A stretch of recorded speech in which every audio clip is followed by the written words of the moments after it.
Chers amis téléspectateurs, vous êtes sur Afro TV. Merci infiniment d'être avec nous pour ce débat contradictoire. Vous l'avez apprécié vous-même.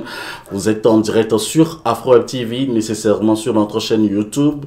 Nous sommes suivis sur tous les réseaux et nous sommes avec nos invités qui nous font l'honneur de parler de leur pays, le Togo, aujourd'hui, et nous avons encore toute une dizaine de questions à leur poser. Je vais les prier encore une fois d'aller très rapidement dans leurs réponses pour que les téléspectateurs puissent savoir la vérité, la réalité, que dit la diaspora, puisque la parole est donnée à la diaspora chaque samedi sur la même antenne. Alors si vous n'êtes pas encore abonné, veuillez le faire, vous êtes au bon endroit. L'opposition togolaise, ancien parti membre de la C14, s'apprête aussi pour les élections législatives.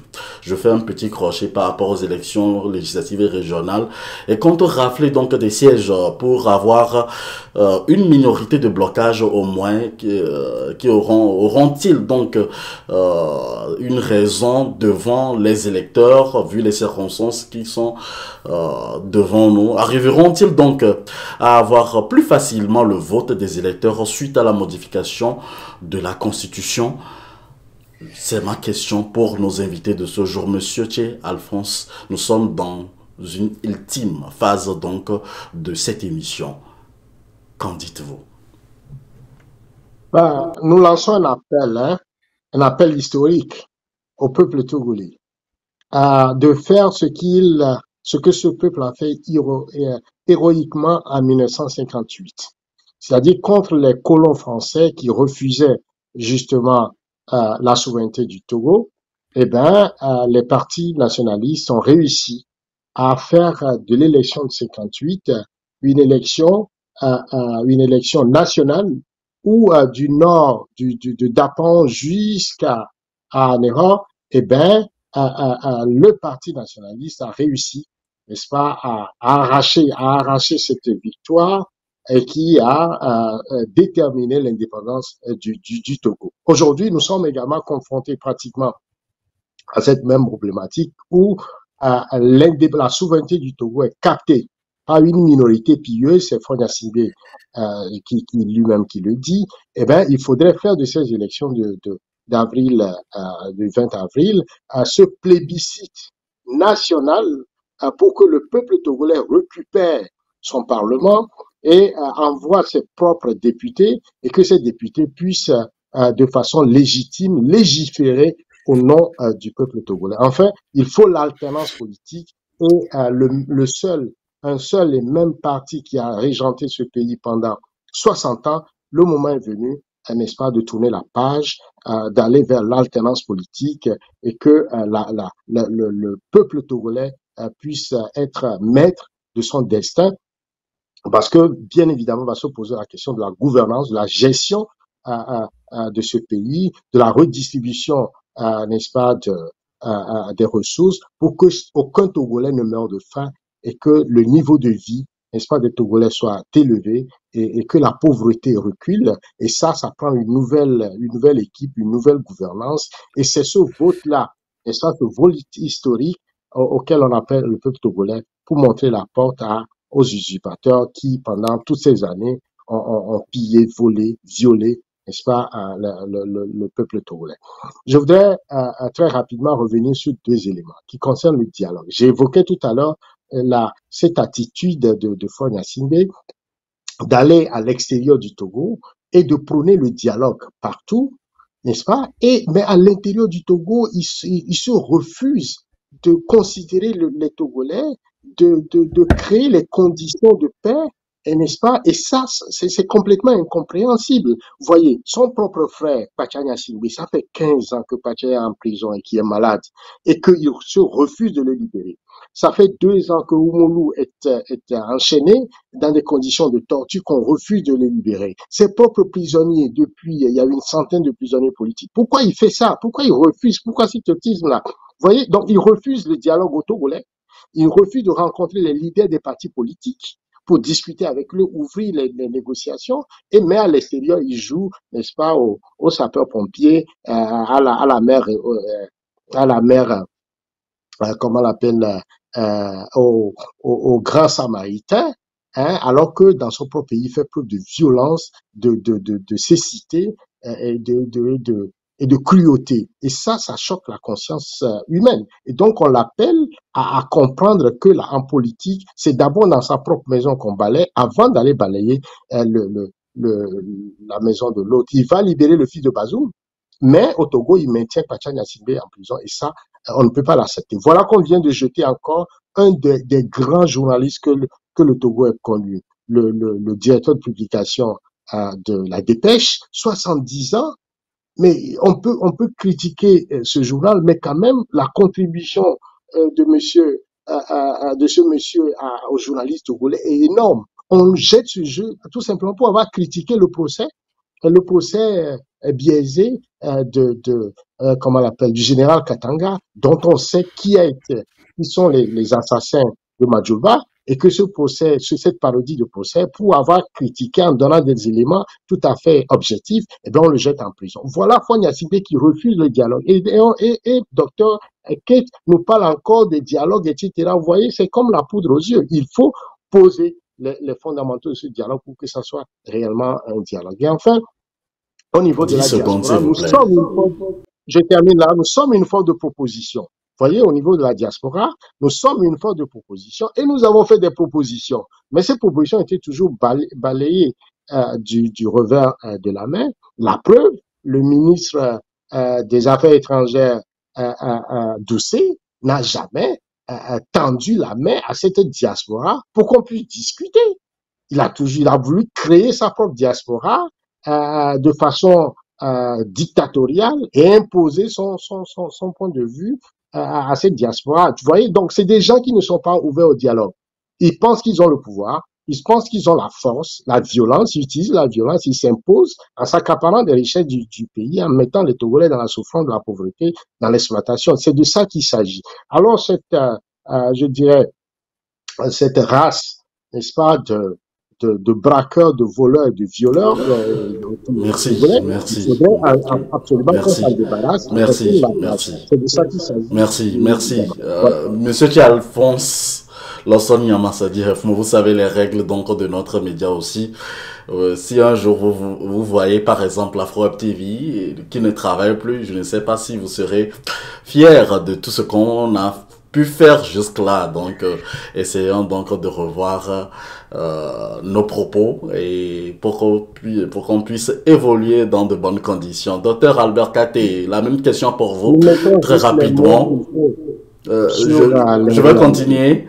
Docteur Albert Katé, la même question pour vous sur l'opposition togolaise. On retrouve les anciens membres de la C14 se présenter donc aux élections législatives et régionales. Dites-nous, est-ce qu'ils ont la chance de rafler beaucoup de sièges ou d'avoir donc la majorité comme ils le disent?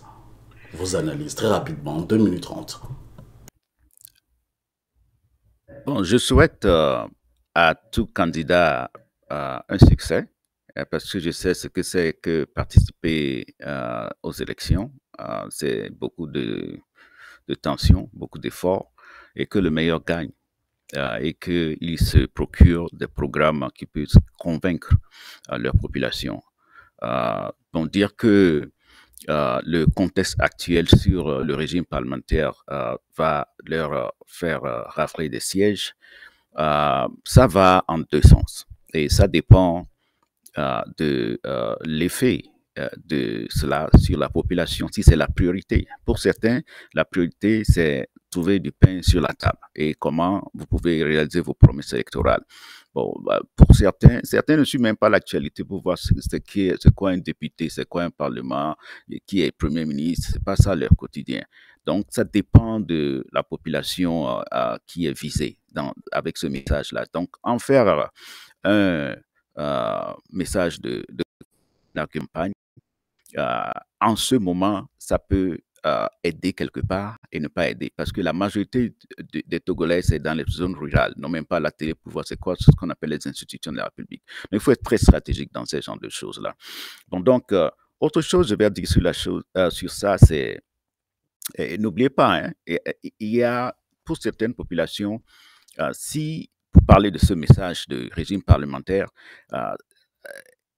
si c'est l'intérêt de la cohésion nationale que les gens cherchent, si l'intérêt de la participation à la vie publique, vous serez surpris, il y aura des jeunes qui peuvent plutôt basculer de l'autre côté. Parce que si vous allez au Togo maintenant, beaucoup d'indépendants, beaucoup de jeunes, surtout avec l'installation des locales, ne sont plus tellement séduits par les partis politiques. Donc, ils le savent et ils peuvent avoir une marée d'indépendants qui peuvent percer et une marée de jeunes qui peuvent aussi percer parce que aussi à la tête de ces partis d'opposition, il n'y a pas de l'alternance. Donc, si vous voyez dans leur état-major et leur bureau politique, c'est toujours les vieux de la vieille. Donc, c'est un moment crucial pour eux. Mais permettez-moi d'aller sur un plan, c'est quand M. Tché parle de dialogue à l'extérieur, que le dialogue à l'extérieur intéresse beaucoup plus le président de la République que de dialoguer avec ses frères. En réalité, ce n'est pas une bonne chose si c'est ainsi. Mais malheureusement, nous le faisons aussi. Chacun a ses couacs. Et s'il est dans l'isolement, ben, il va dialoguer avec qui? Et Adema avait une opposition qui ne l'avait pas mis dans l'isolement, mais l'avait pris comme un partenaire, un adversaire bâtisseur. Et ensemble, ils essayaient de bâtir les institutions de la République, les tests ensemble, dans le débat et dans la contradiction. Et il était induit dedans, 100%. Mais dans le contexte de Faure, depuis son arrivée, ben, l'opposition, après que Jacques Solim ait appelé ses amis à défaire Agbouiba, eh bien oui, ben, c'est fini. Il s'est installé avec le parti et ses frères, et depuis ces instants, il y a toujours cette frange qui était la frange dure, qui est l'opposition radicale à l'époque, devenue UFC après ANC, ben, jusqu'alors qu'ils sont restés avec le chef de file de l'opposition qui savait qu'il n'y a pas eu de mutation et c'est toujours dans l'isolement que toute l'opposition est bloquée. Et l'électorat même a été impacté parce que celui qui, le mot était quoi? Celui qui approche le pouvoir ou serre la main au chef de l'État, tu es vendu, tu es corrompu. Alors, ceux qui ont gardé l'électorat, c'est avec ça qu'ils ont gardé l'électorat, c'est avec ça qu'ils ont arraché l'électorat des autres. Donc, chacun reste loin du chef de l'État, c'est l'isolement. Donc, Faure n'a pas eu le même contexte jusqu'aujourd'hui qu'avec Eyadema. Bon, ça, c'est ça. Maintenant, sur les dialogues... Encore 10 secondes, Dr. Kate. Oui, oui, allons-y. Les dialogues à l'extérieur, mais moi-même, au niveau de la diaspora, nous avions... il y a eu des démarches qui étaient en cours au Togo et de haut niveau avec le clergé pour autant de la DMK et autres là, pour citer cela, pour l'intérêt de toute l'opposition d'ailleurs. Mais des gens ont entendu que le prélat recevait certaines délégations de l'opposition pour consultation mais il y a eu des menaces qui ont circulé sur la toile qu'ils sont en train d'entendre qu'il y a certaines démarches comme ça, que gare à ceux-là. Donc, c'est que le prélat voulait travailler pour voir dans cette histoire de polémique avec la DMK quoi faire, mais avec beaucoup de diplomatie dans le silence. Mais dès que notre jeunesse a appris ça, ce sont des menaces qui ont circulé jusqu'à menacer l'Église et tout cela. Alors, mais quelle a été, ma surprise quand moi j'ai vu, permettez, en Europe, après, la jeunesse a fait venir le prélat en Belgique pour aller discuter avec les Blancs quand Faure était en Europe. Ce n'est pas la même chose. Nous ne voulons pas discuter chez nous, mais nous voulons discuter si c'est avec les Blancs. Donc, nous le faisons tous. Nous le faisons tous jusqu'au jour. Nous faisons des manifestations à l'extérieur devant les Blancs, même si l'on s'appelle panafricain, pour qu'ils viennent nous aider. Mais si on parle de dialogue chez nous, on a toutes les raisons pour rejeter cela, qu'on ne doit pas se parler, que le dialogue n'est pas moyen à venir, que ce n'est pas bien. Mais on n'a pas de problème pour parler aux Blancs, devant le Blanc. Ça, c'est la même chose. Donc, est-ce que ça nous aide? Est-ce que ça nous aide si on ne se parle pas? C'est ça le problème. Merci. Est-ce jusqu'à quand? Ouais, non. Merci. Nous avons un téléspectateur en ligne qui nous appelle depuis Bruxelles et vous êtes sur AfroWeb TV. Téléspectateur, bonjour, bonsoir. Bonsoir Moïse, bonsoir les invités sur AfroWeb TV de ce soir. Allez-y pour votre intervention. Donc, c'est Philippe Amédodi depuis Paris où la diaspora togolaise et africaine a organisé une grande manifestation pour dénoncer le coup de force constitutionnel Et je profite pour remercier les participants. Et j'aimerais dire, je ne peux pas laisser passer ce que vient de dire l'intervenant, faisant croire que Faure a été isolé. C'est la raison pour laquelle il s'est replié sur lui-même, il ne veut pas discuter avec l'opposition. C'est vraiment tronquer la réalité. Ça ne s'est jamais passé comme cela. Au lendemain des dernières élections, combien de fois des voix se sont élevées pour demander à ce qu'un dialogue soit ouvert? Même pas vis-à-vis de l'opposition, même vis-à-vis de la société civile, de défense des droits et de défense de la promotion de la liberté. Il s'est muré dans son mutisme. Donc, s'il vous plaît, ne venez pas dire ce qui n'est pas au Togo. Et je termine par là. La constitution de 92, dont il est question ce soir, qu'est-ce qui a empêché Faure d'ouvrir un dialogue avec le peuple togolais? Est-ce qu'il n'a pas lu que dans la constitution, il est prévu en son article 52 que pour changer la durée du mandat et le nombre du mandat du président, il faut demander au peuple dans un référendum? À qui il a posé la question? Ces députés disent qu'ils ont engagé un débat. Un débat avec qui? Un débat entre 91 personnes, même si le débat est tendu.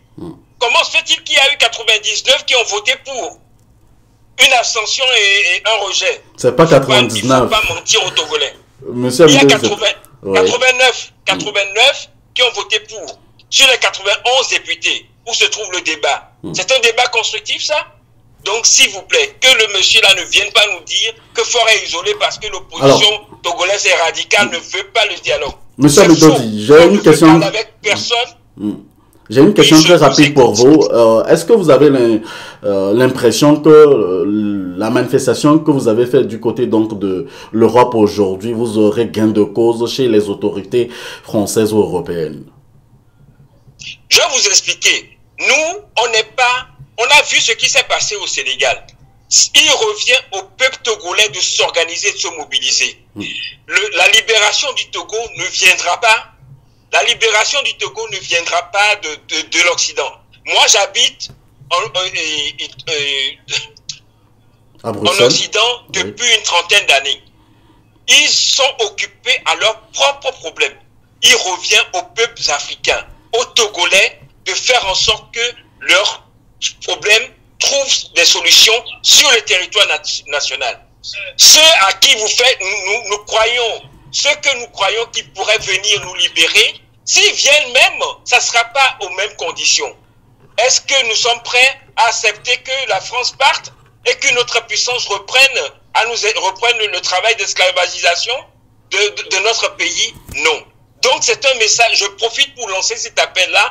Nous croyons souvent que nous qui sommes à la diaspora, il suffit que nous allions chez nos autorités publiques de nos pays d'accueil pour que ces gens-là viennent chasser la dictature dans nos pays. Ça ne se fera pas. Merci. Il faudrait que les Togolais soient debout, ouvrent les yeux et se disent que c'est nous et nous-mêmes qui devrons sauver notre patrie et non pas des étrangers, des gens qui vont venir d'ailleurs, et ça viendra même pas du ciel.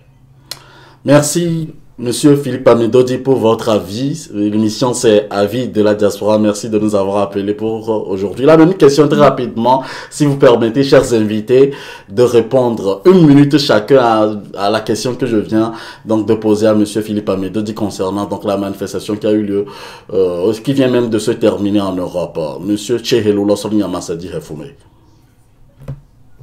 Oui, non, je voudrais féliciter, comme l'a fait Philippe, tous les Togolais qui se sont déplacés devant l'ambassade du Togo à Paris, tous les panafricains qui soutiennent la cause du Togo pour qu'enfin, c'est ce coup d'État constitutionnel qui est en cours au Togo et que ce coup d'État puisse soit arrêté, que le peuple togolais retrouve les leviers de sa souveraineté, que les élections soient libres et démocratiques, et enfin que l'alternance puisse se produire au Togo. Fonia Singbe a fait 20 ans, à la suite des 38 ans de son papa. Le moment est venu pour lui de partir. La meilleure chose qu'il peut faire pour le Togo, le legs, c'est qu'il comprenne que, il doit pouvoir tourner la page, et il a eu le pouvoir sur un plateau d'argent, dans la violence, après 20 ans le moment est venu pour lui de partir et c'est ce que veut le peuple togolais. Donc, de ce point de vue, il n'y a pas de discussion là-dessus.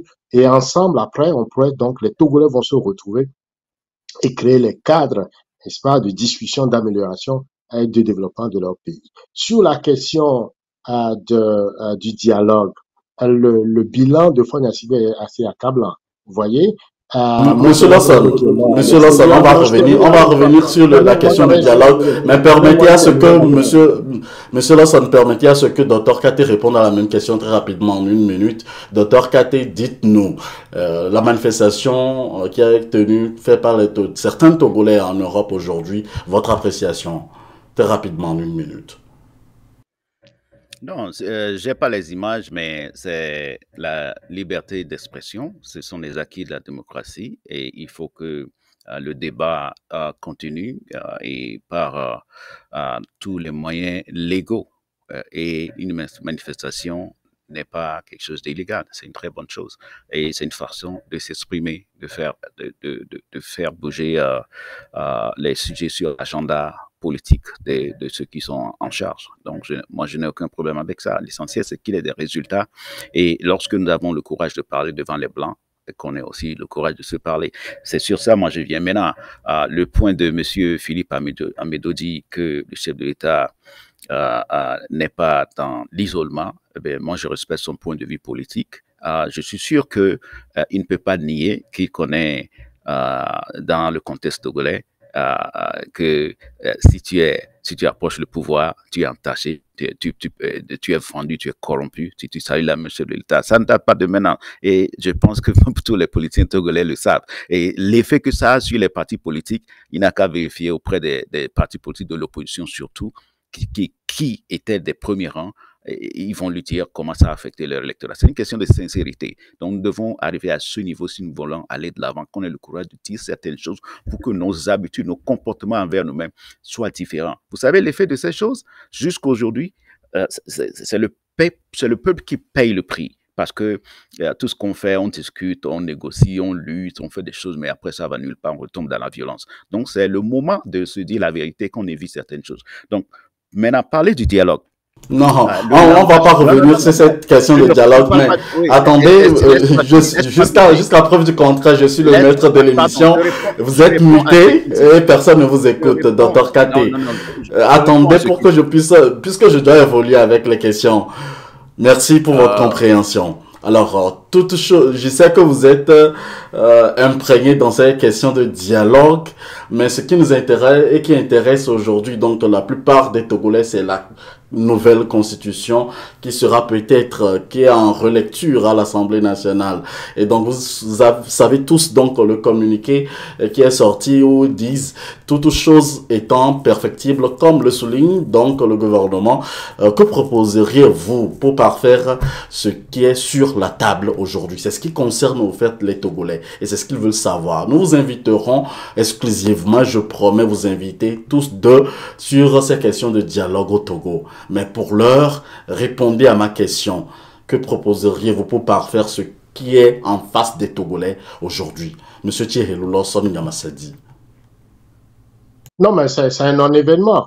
Vous voyez, le gouvernement de fait de Fonia Sibé prend conscience de sa forfaiture et recule sur la question. Mais c'est un momentum que le peuple togolais doit saisir pour se mobiliser. Et comme je l'ai dit tout à l'heure, fait des élections du 20 avril, un moment, n'est-ce pas, de redonner le pouvoir, de redonner le quitus à des hommes et des femmes sérieux qui puissent porter la volonté populaire au sein du Parlement togolais et changer la gouvernance pour le bien-être du peuple togolais. C'est de ça qu'il s'agit aujourd'hui.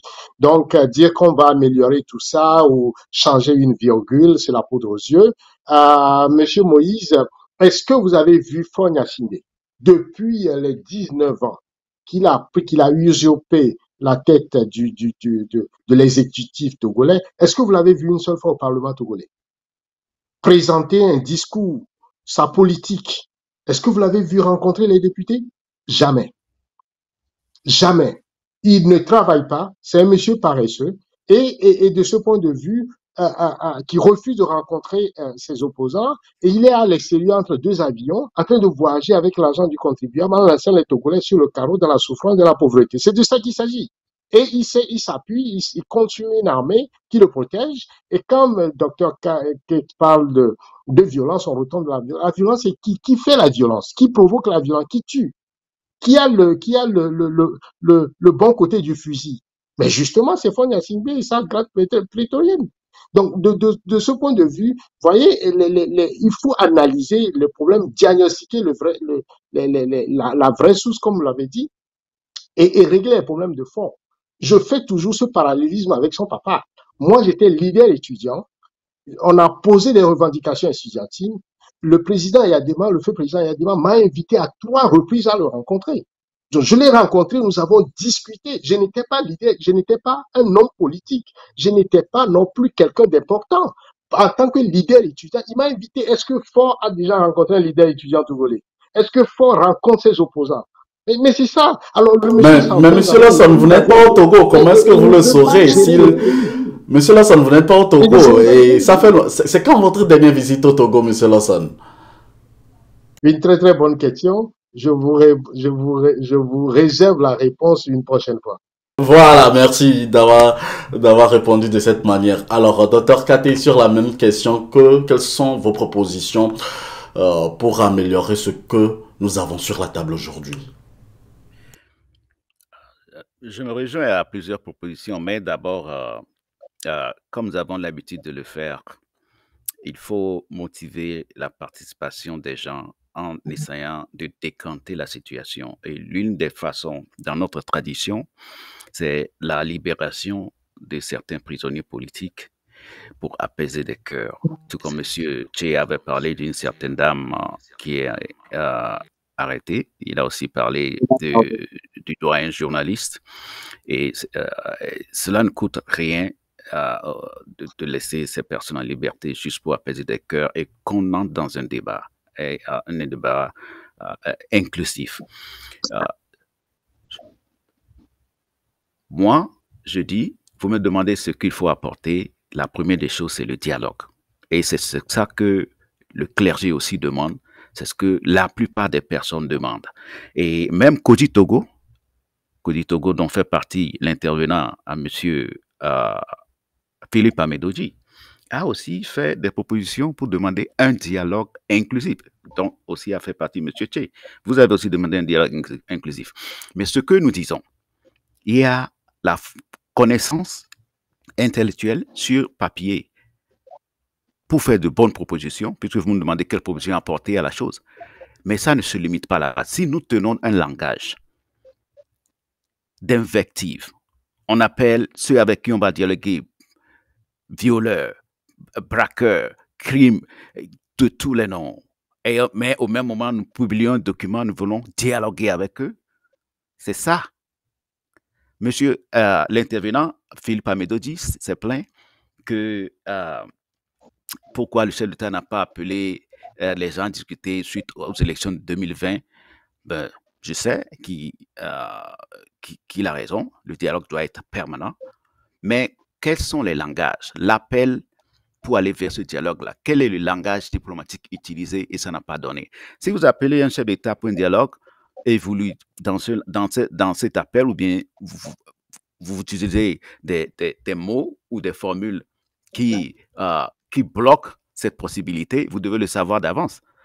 Tu vois? Donc, c'est ça la politique. Et on peut dialoguer, mais il faut qu'on se respecte. C'est le langage. Tout ce que nous faisons, c'est le cadre. Ça crée le cadre. Donc, pour ces propositions-là, si c'est pour laisser des propositions sur papier, mais les intellectuels en ont plein. Les juristes en ont plein. On en a plein. Mais tout ça n'ira nulle part si on n'a pas les bases d'en faire quelque chose de succès. Ça commence par le respect mutuel, ça commence par l'ouverture. Et il n'y a pas de dialogue, il n'y a pas d'ouverture. Si on a des mots et on s'insulte et on traite l'adversaire de diable, on lui souhaite tout le mal, on veut l'emprisonner, on veut faire ceci. J'irai un peu loin. Encore 10 secondes, s'il vous plaît. Oui, non, il faut clarifier ceci. Lorsque, en 2014, je pense, oui, lorsqu'ils ont fait la proposition pour verrouiller le truc là, le mandat, il y a une disposition qui était dedans. Et ça disait que l'ancien président de la République va devenir membre permanent du Sénat. Permanent du Sénat. Et il ne peut ni être arrêté, ni être poursuivi, ni être jugé. Membre à vie. Ça, ce sont les gages de l'alternance qui doivent être comportés dans les discussions de dialogue pour permettre à ce que les cadres dont parle M. Che et tout le monde, tous ceux qui se plaignent des problèmes politiques, tous ceux qui veulent l'alternance, le savent. Et ce sont des choses sur lesquelles nous travaillons depuis l'accord de Ouaga. Et c'est ça qui aussi comportait tous les éléments de ce qui est sur la table, le Parlement, le Sénat. Tout ça, on a commencé par en parler au même moment. Donc, il y a cette évolution, mais si nous ne nous temporisons pas pour faire ce travail sérieusement, lorsque M. Tché parle des brimades, de l'armée, tout ça, mais oui, ça aussi, ça est dedans. Même lors de ce huis clos auquel avait assisté l'ANC, l'UFC, le CAR, le Arc-en-Ciel, Adiamagbo, tous ces gens-là, il était aussi dans l'ordre du jour le caractère républicain de l'armée. Et c'est dans une commission paritaire présidée par l'opposition, le docteur Kampatip, qui dirigeait cette séance-là. Et ils étaient d'accord de travailler sur ces points-là. On n'en serait pas ici. Mais devinez, cette discussion, même avec, plus tard avec, sous l'égide de Monseigneur Bariga, l'opposition a claqué la porte. Et beaucoup de gens avaient dit non, il ne fallait pas le faire. Au même moment, on parlait de régime parlementaire. Donc, nous sommes en train de tourner en rond et nous sommes en train de nous plaindre. C'est vrai de se plaindre, mais les solutions à ces choses-là, quelles sont nos solutions? Comment y arrivons-nous? Ce n'est pas juste se plaindre, énerver, insulter. Ce n'est pas ça la solution. Ce n'est pas ça la solution. On y arrivera à ce point aussi. Vous venez de dire que les évêques ont demandé donc au président de surseoir la promulgation de la modification de la Constitution. Je voudrais avoir vos avis sur cette question. Vous avez l'impression que le président de la République, Faure Gnassingbé, a entendu donc ce que les évêques ont dit, mais pour l'heure, je vais donner 2 minutes à M. Philippe Amedodi qui revient. Monsieur Philippe Amedodi, si vous êtes avec nous, vous avez 1 minute, puisque nous sommes le temps contre nous aujourd'hui. Allez-y. Allô? Oui, rapidement, c'est pour dire ceci. Lorsque Faure demande, ou bien le gouvernement demande à ce que le texte voté lundi dernier fasse l'objet d'une seconde lecture, vous demandiez si cela pourrait aider à décrisper la situation. Oui. Vous savez, paradoxalement, le texte qui a été voté lundi, même si les députés pensent que c'est le bon, changer de régime, passer au régime parlementaire, c'est bon pour le peuple togolais. Pourquoi ils cachent le texte? Est-ce que vous savez que ce texte-là, la nouvelle constitution, c'est-à-dire ce qui sera le socle, le fondement des relations, ou bien ce qu'on appelle le contrat social entre les Togolais, savez-vous que les Togolais ne sont pas au courant? Comment imaginez-vous que sur les 8 millions, j'ajoute même les 2 millions de Togolais, donc les 10 millions, ce soit seulement 91 députés qui ont le droit de décider de comment nos relations devraient se faire. Quelles sont les institutions qui doivent gouverner le Togo? Et ça, ils nous disent qu'ils le font dans une démarche d'inclusivité et de participation accrue des Togolais à la gouvernance. Et ils trompent qui? C'est que ça veut dire quoi ça? On va les inviter pour qu'ils puissent répondre. C'est même une provocation. Donc, il faudrait que vous les invitiez pour qu'ils nous disent comment se fait-il qu'une constitution qui a été votée, qui a été adoptée après un référendum par 2 millions de personnes, 91 personnes s'autorisent d'aller le charcuter, d'aller le remplacer. Ce sont les Togolais qui les ont choisis, nous répondrons de cette manière. Oui, mais ce sont les Togolais. Les députés, c'est vrai, en démocratie, sont les représentants du peuple. Vous savez, tout ce qui est fait pour le peuple, sans le peuple, est fait contre le peuple. Il faudrait qu'ils le sachent. Hein. Ils sont 91. Merci. Ils croient qu'ils sont plus malins que les 10 millions de Togolais. Merci, monsieur Il faudrait qu'ils ont commis un crime imprescriptible. Qu'ils aillent relire la constitution qu'ils ont charcutée. Merci. Merci de nous avoir appelés. Monsieur Tchihelo Lawson, rapidement, je voudrais avoir vos avis sur donc, la réaction du président de la République suite à la demande des évêques. 2 minutes, s'il vous plaît. Ben, la réaction de Fonia Singbe face à l'appel des évêques, l'appel est tout à fait indiqué.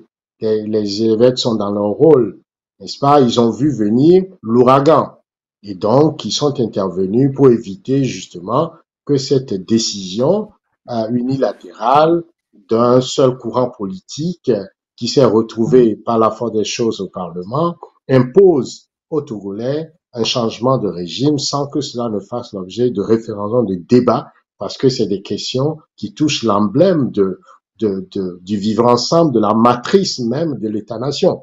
Donc, on ne peut pas jouer avec cela comme ils l'ont fait. Donc, de ce point de vue, nous apprécions la démarche des évêques du Togo et nous pensons qu'ils ont un rôle à jouer, n'est-ce pas, dans la pacification de la vie politique et aussi de leur contribution au niveau du niveau de vie, de la souffrance, de la paupérisation, de l'abandon, n'est-ce pas, des Togolais dans cette forme de souffrance et de paupérisation. Ils ont un rôle à jouer puisque la doctrine sociale de l'Église leur donne le droit, n'est-ce pas, non seulement d'apporter le pain spirituel, mais aussi de s'assurer que les conditions de vie des chrétiens, des enfants de Dieu puissent s'améliorer. Donc, nous les encourageons dans cette démarche-là.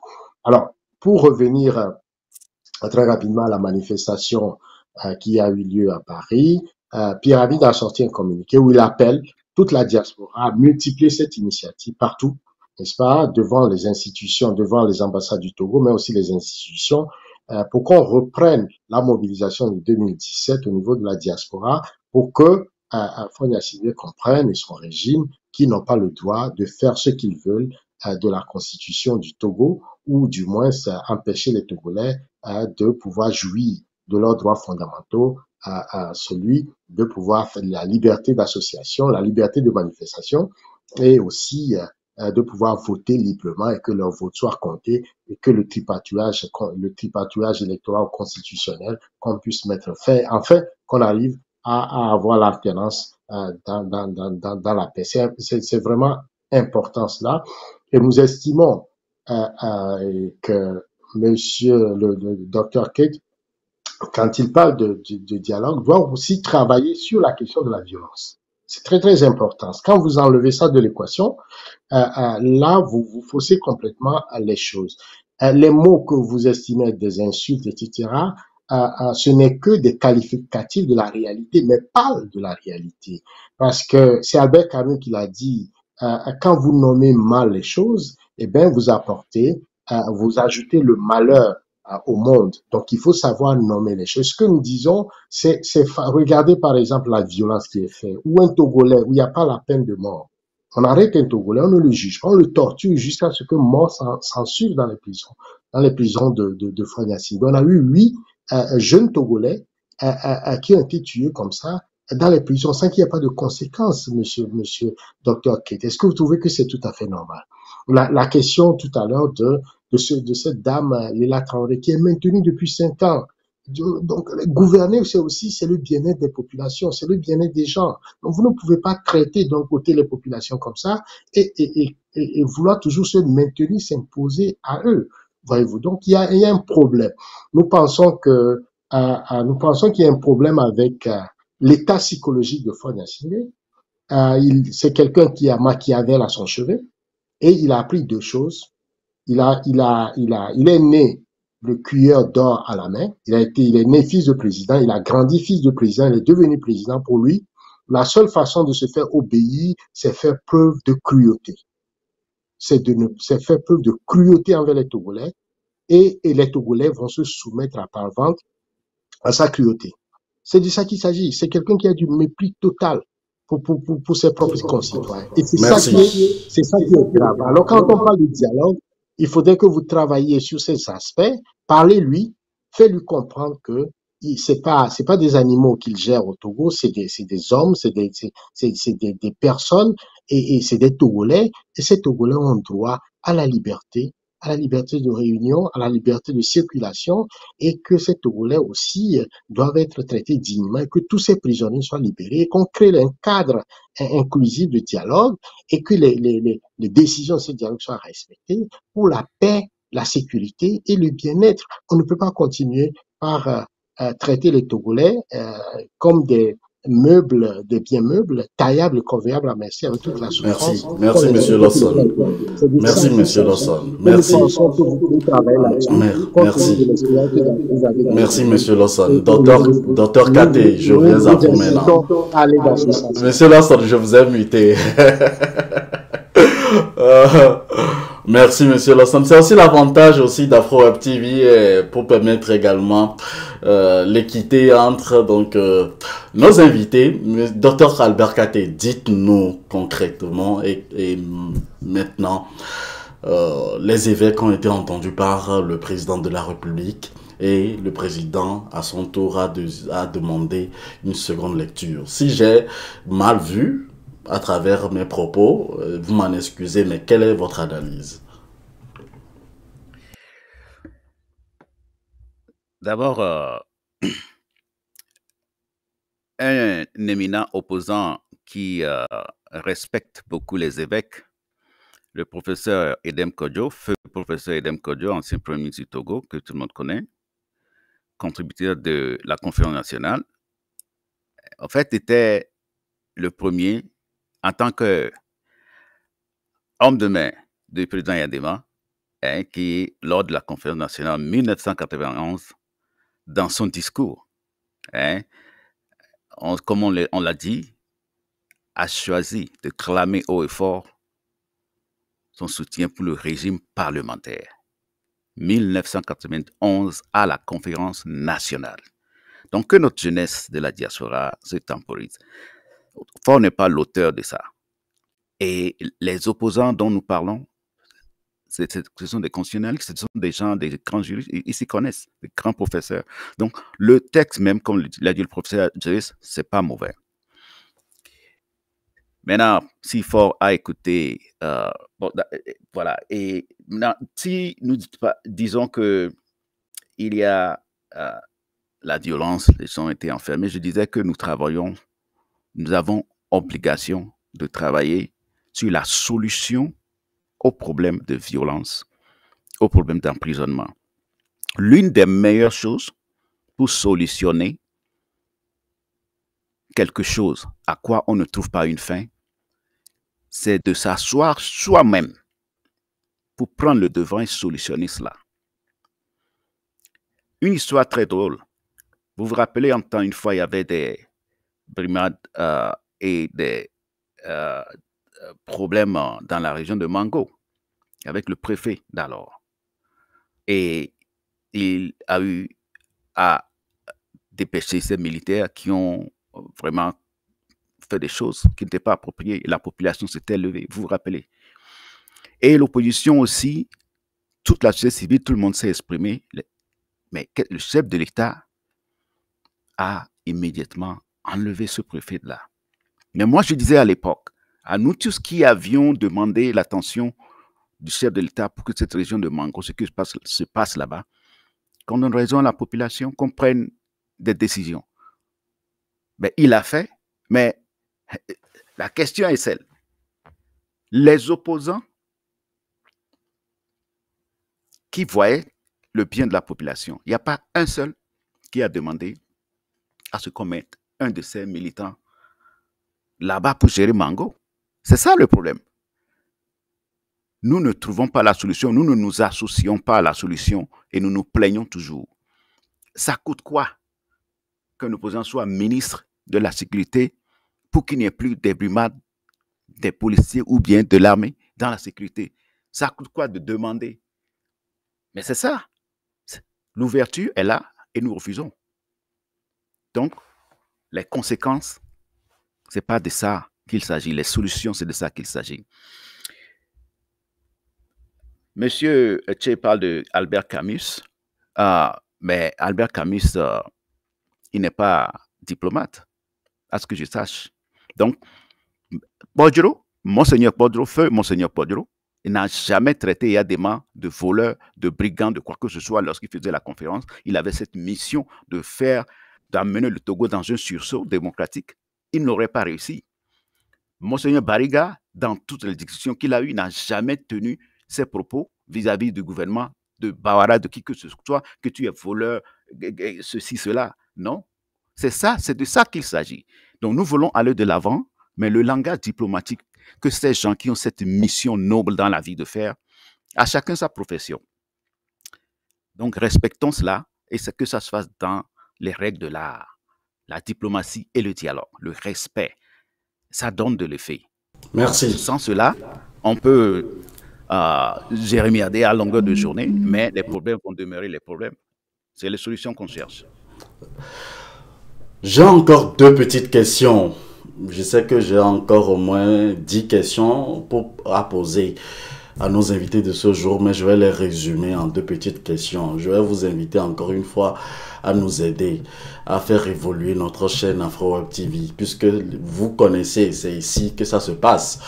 Alors, 2 essentielles questions pour chacun de nos invités et je vais les prier de faire chacun 2 minutes dans leur réponse. Fort sera un président monarque, un roi, président à vie, et l'opposition n'hésitera plus. Bref, voilà donc les interprétations de certains sur le régime parlementaire. Vrai ou faux? Monsieur Tchehelo Lossa. Tous les indicateurs nous amènent à comprendre que Fonya Singbe se croit dans sa tête qu'il est dans un royaume. Il a pris le pouvoir dans les conditions qu'on a révélées et il veut mourir au pouvoir. Et donc, de ce point de vue, cette entourloupe qu'on lui a trouvée et que certains conseillers qui se disent panafricains, je pense à l'Infoca qui est avec son Mansa qui s'est installé à Lomé et qui lui ont conseillé de trouver de prendre la balle, de dribbler tout le monde et de garder la balle. Eh ben, c'est de ça qu'il s'agit pour qu'il puisse mourir au pouvoir. Il n'a aucune idée de pouvoir obtenir, de créer les conditions d'alternance politique au Togo. Donc, cette affaire de constitution pour parlement, etc., c'est un faux fuyant, c'est du faux fuyant, c'est de la poudre aux yeux, puisque fondamentalement, comme je viens de le démontrer, on est toujours dans un régime démocratique, c'est-à-dire le pouvoir appartient au peuple, on n'a pas de roi, et par conséquent, c'est le peuple qui doit choisir les parlementaires ou le président de la République, et donc, in fine, tant que les conditions de démocratie ne sont pas respectées, on est en train justement de blaguer les Togolais. Il faut donc que les Togolais se lèvent, se mobilisent, puissent disposer, reprendre leurs éléments de souveraineté en main, comme ils l'ont fait en 90 contre le régime du père, eh bien, qu'ils se remobilisent pour aller vers la rupture, pour imposer un rapport de force nécessaire à créer les conditions de négociation et que ces conditions puissent imposer ces accords-là aux différents protagonistes. C'est de ça qu'il s'agit. Alors, je vais rapidement revenir sur le point du Dr. Kate. Parfois, quand j'entends Dr. Kate, j'ai l'impression qu'il ne parle pas du Togo. Ou bien, je ne veux pas présumer qu'il ne maîtrise pas les arcanes de la politique togolaise. Mais dire que l'opposition peut prendre le ministère de la Sécurité, est-ce qu'on parle du même pays? Vous voyez? Et le pouvoir est concentré dans les mains d'une personne. Et c'est pas que l'opposition refuse de prendre ce pouvoir, c'est que ce pouvoir-là ne veut pas partager. Il a cité par exemple le cas de l'UFC. Quand Gilchrist a signé cet accord, les ministres de Gilchrist sont restés dans le gouvernement, mais comment on les a doublés avec des shadow cabinets et qui n'ont pas eu l'essentiel du pouvoir du tout. Donc, comprenez que nous sommes dans une forme de régime conservateur qui ne veut pas partager le pouvoir et qui utilise la violence politique. Et c'est pourquoi je voudrais quand même lancer un appel à nos militaires, parce que leurs conditions de vie sont exécrables. Et donc, quand il y a eu la première révolution en 90, c'est les conditions des militaires qui ont été améliorée. Donc, que les militaires togolais comprennent qu'ils ont un rôle important, celui d'être garant du territoire, de la paix, mais aussi de notre constitution et tout ça, les emblèmes de la République. Et que quand si ça change pour le bien. Personne ne peut dissoudre l'armée ou aller contre les militaires togolais. Ils sont les premiers fils qui se sacrifient pour ce pays. Donc, ils ont la responsabilité de contribuer à changer les choses, à ne plus utiliser la violence contre le peuple togolais, même s'ils reçoivent des ordres de Fagne Gnassingbé et de ses acabits. Enfin, quand on évoque les mots et qu'on parle de respect, face à un peuple qui souffre, les gens meurent de faim, n'ont pas un repas principal. À côté des ministres qui ont trouvé plus de 500 millions dans leur maison, face à la gabégie, c'est-à-dire que les mots ne sont rien par rapport à ce que souffrent les gens, ceux qui meurent en prison, ceux qui sont torturés. Et le ministre Boupessi est là. Et vous voyez, donc quand vous comparez les choses, ici les gens meurent, ils sont du mauvais côté du fusil, ils perdent leur vie. De l'autre côté, les gens sont dans la gabégie, ils sont dans comment on l'appelle, ils sont dans des dépenses outrancières, ils vivent bien, et ils veulent être respectés en plus, alors que nous, on ne parle que c'est que des mots. Tu vois qu'on ne peut pas les mettre dans les balances. Alors, merci. Nous devons revenir aux fondamentaux, aux principes et aux valeurs qui unissent un pays et qui fondent une nation. Merci. Alors, même question pour Dr Katé. Vous savez déjà la question, fort serait-il donc un monarque, un roi ou un président en vie, l'opposition n'existerait plus. Et puis, déjà sur le terrain, on constate qu'il y a également des presse écrites qui disent « Vive le roi », d'autres disent « Que savoir sur la Constitution ». Que dites-vous, Dr Katé? Non, mais je ne vais pas critiquer cette presse puisque je sais ce que c'est que la presse et ça dépend de la brèche et des tendances. C'est tout à fait normal, c'est leur éditorial, c'est l'interprétation qu'ils ont choisi de donner à la chose. La seule chose que je sais, c'est que je ne peux pas voir le professeur Sessa Javon, je peux avoir le professeur Edem Kodjo et ces gens de la conférence nationale en train de prescrire un régime parlementaire au milieu de cette conférence nationale et après, et sont fiers de le dire aujourd'hui qu'ils ont fait de telles propositions, que ces gens ont voulu prescrire au Togo une monarchie. C'est manquer à leur respect, à ce qu'ils sont, ce qu'ils représentent pour la nation. Ce sont des grands constitutionnalistes et sur ce plan du texte, je n'oserais pas. Si cela ne tienne qu'à ce texte-là, il ne peut pas être monarque, puisque dans ce qui est proposé, il sera président pour 6 ans, une seule fois.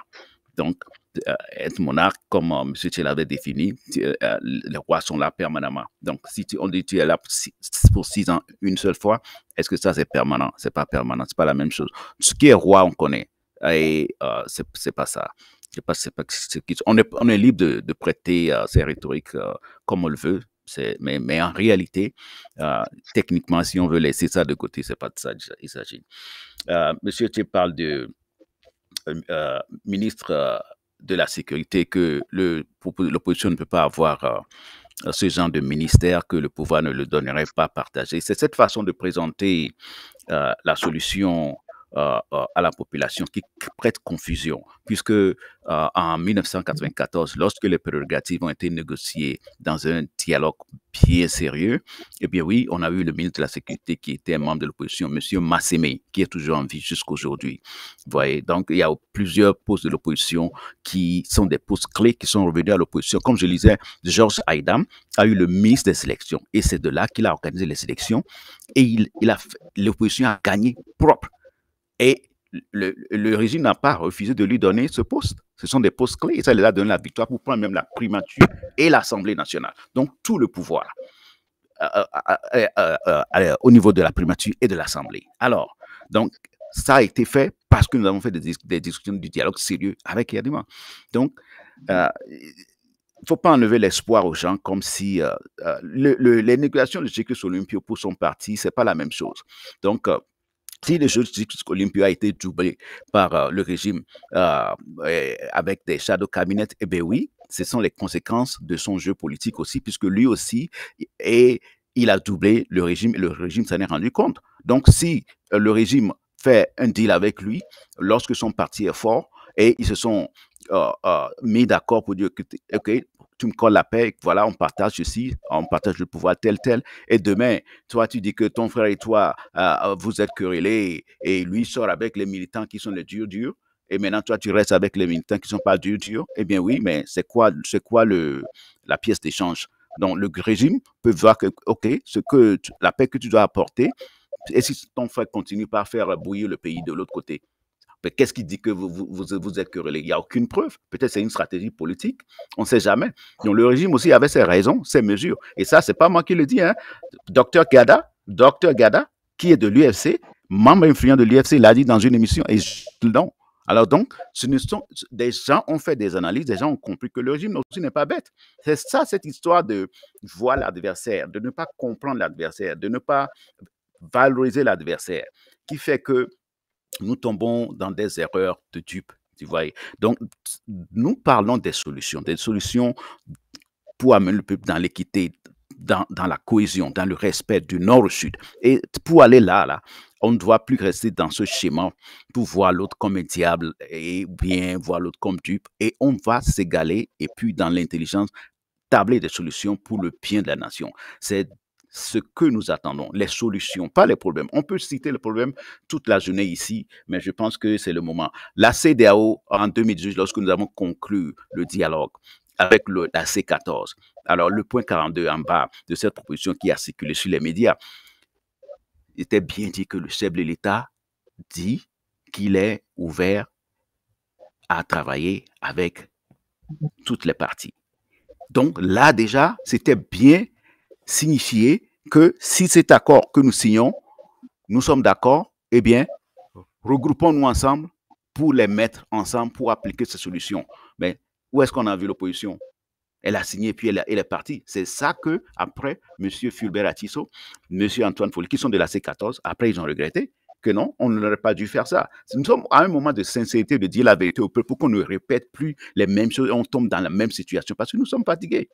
Donc, rester ici à parler mal du régime, tout ça, c'est bien, mais qu'est-ce qu'on fait de différent pour que le peuple ait une nouvelle vie? C'est la nouvelle donne qu'on attend. La voix de la diaspora sur AfroWeb TV, un premier ministre qui sera puissant comme un président de la République. Beaucoup n'y croient pas, ils disent, sauf que si le président est unir, c'est possible, mais jamais. Si c'est un opposant, alors ce sera votre dernière intervention pour cette émission. Chers amis, chers invités, vous avez 2 minutes chacun pour conclure et réagir sur ma dernière question. Monsieur Tchehelo, Lossop Nyamasadi Hefobe. Alors, d'abord, moi, je voudrais lancer un appel aux militaires, à l'armée togolaise. Elle a été la grande muette, elle a été instrumentalisée pour apporter la violence au peuple togolais. Je pense qu'elle-même, elle est victime de cette propre violence. Sinon, aujourd'hui, Katanga ne serait pas en prison, condamné à 20 ans, et Madjouba serait assassiné dans son bureau. Les conditions de vie des militaires sont inacceptables, et donc nous pensons que elle doit pouvoir, c'est elle qui a confié le pouvoir à Fonia Singbe en 2005, elle doit pouvoir intervenir pour ensuite créer les conditions de dialogue, de discussion, pour que le Togo soit remis sur les rails dans des conditions de sécurité, de paix, de démocratie et de liberté pour tous. C'est ce rôle-là, l'armée doit pouvoir la jouer. Fonia Singbe, il n'y a pas grand-chose qu'on puisse attendre de lui. Nous a déjà dit que son papa lui a dit de ne jamais lâcher le pouvoir. On a vu comment il a géré le pays pendant ces 19 ans. On a vu sa capacité à discuter avec l'opposition, à pouvoir créer les conditions, n'est-ce pas, de paix. Il a maintenu le vieux prélat en exil jusqu'à sa mort. Son opposant en tout cas son challenger pour les élections 2020 était de maintenir Agbemé Kodjo en exil jusqu'à ce que mort s'en suive. Et donc tous ces résultats sont assez accablants pour lui pour montrer que c'est pas quelqu'un qui fait preuve d'une grande ouverture. Sa gestion du pays, le pays s'est énormément endetté, les conditions de vie des Togolais sont exécrables, et donc tout ça prouve que il a donné ce qu'il pouvait donner. Il n'est pas à la hauteur des attentes, en tout cas de l'enjeu. Il doit pouvoir accepter de pouvoir partir et créer les conditions de l'alternance. En créant les conditions de l'alternance, au moins, comme l'a fait par exemple le président Macky Sall, il a permis à ce que les élections se déroulent dans des conditions tout à fait normales. Il a amnistié ses opposants. Aujourd'hui, il parle à tête haute, il rentre dans l'histoire. Donc, il faut comprendre que il y a un temps pour gérer un pays, il y a un temps pour tourner la page parce que c'est ce que vous laissez aussi comme legs, n'est-ce pas, dans l'histoire. C'est ça qui est très important quand on a un chef. Donc, il y a ce projet-là que Ford doit réfléchir là-dessus pour qu'est-ce qu'il laisse à la postérité, comment il va rentrer dans l'histoire. Il faudrait qu'il le prépare fort heureusement. Et en créant ces conditions, eh bien, le peuple trouvera, en tout cas à ses yeux, une façon d'amnistier tout ce qu'il a fait de mal au peuple togolais. Enfin, je lance un appel au peuple togolais de se mobiliser et de faire de ces élections du 20 avril un plébiscite pour qu'enfin l'alternance puisse se produire au Togo et que cette alternance crée les conditions de gouvernance, de bien-être pour l'ensemble des citoyens. Je lance un appel à la diaspora de se remobiliser, d'appuyer le peuple togolais dans cette nouvelle démarche pour qu'enfin nous puissions obtenir les conditions de paix, de justice, de liberté, d'alternance démocratique dans notre beau pays. C'est un plaisir pour moi d'avoir échangé avec Dr. Kip. Je remercie tous les téléspectateurs qui ont bien voulu participer, suivre cette émission. Nous sommes ouverts à leurs suggestions, à leurs contributions et aussi à vous, Moïse, à toute votre équipe pour cette possibilité de pouvoir échanger toute civilité sur les questions très cruciales de notre pays qui est en convulsion actuellement autour de la question du tripatouillage constitutionnel, du coup d'État constitutionnel. Et j'en appelle à ces députés qui ont fait la forfaiture de revenir sur leur position pour qu'enfin le Togo puisse connaître la paix. Merci, M. Tchehelo, Lawson Nyamasadi Refoume, Dr Albert Kate, votre réponse pour ma dernière question et votre conclusion. Je crois que si un dialogue sincère, inclusif, s'organise,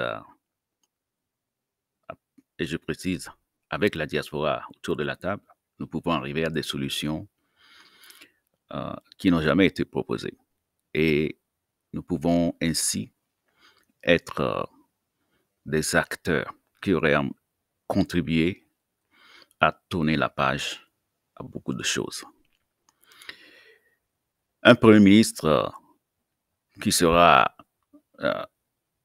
investi de tous les pouvoirs, comme le dit le texte, c'est possible si les négociations réussissent pour ouvrir la voie à un nouveau départ. Si cette négociation inclut tous les éléments qui garantissent l'alternance, qui garantissent un avenir propice à tous les citoyens, sans exception. Et cela sous-entend qu'il faut l'amnistie, comme l'a dit M. Tché. Et cela sous-entend qu'il faut la réconciliation et le grand pardon. Cela sous-entend qu'il faut l'engagement, mettre la main à la pâte, participer à l'action du gouvernement. Opposition, pouvoir, société civile, diaspora. Ce n'est qu'à cette seule condition qu'il n'y aura plus de contestation, il n'y aura plus de problèmes politiques liés à la violence pour certaines personnes contre par d'autres personnes.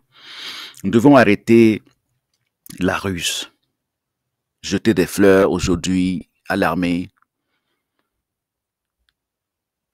dire que oui, Lorsque nous gagnons, nous n'allons pas faire la chasse aux sorcières. Et après-demain, être les mêmes à appeler celui-ci de ceci, de cela, à promettre la potence à celui-ci, à celui-là.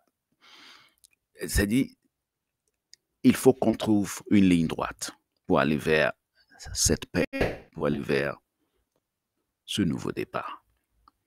Avec les bonnes personnes et les mauvaises personnes, comme nous avions fait en 1990.